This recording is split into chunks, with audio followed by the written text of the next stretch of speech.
Europe 1 et on a retrouvé les liaisons avec Tel Aviv où se trouve Cyril de la Morinerie pour Europe 1. Cyril, on le disait, il y a ces rassemblements évidemment tous les samedis soirs et là c'est un rassemblement teinté d'espoir ce soir évidemment à 2 jours peut-être de retrouver les otages.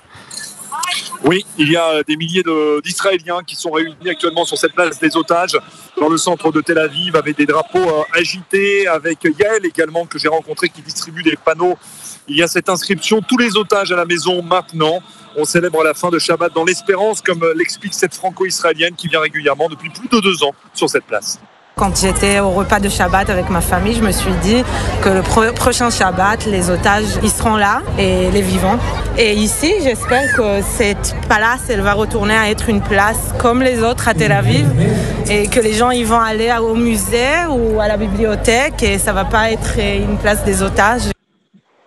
Au milieu de la place, un tunnel a été construit pour rappeler l'enfer vécu par les otages à Gaza. Miral l'a traversé avec ses 2 enfants avec beaucoup d'émotion. J'espère que ce sera la dernière fois que je passe dans ce tunnel. C'est noir, lugubre. J'ai vu la lumière au bout en pensant aux otages. J'espère qu'ils seront de retour très vite. Et événement, Steve Witkoff va s'exprimer dans quelques instants. L'ambassadeur spécial des États-Unis au Moyen-Orient va prendre le micro. Il vient de monter sur le podium. Il a été acclamé car ici on a bien conscience du rôle déterminant des Américains pour arrêter le conflit.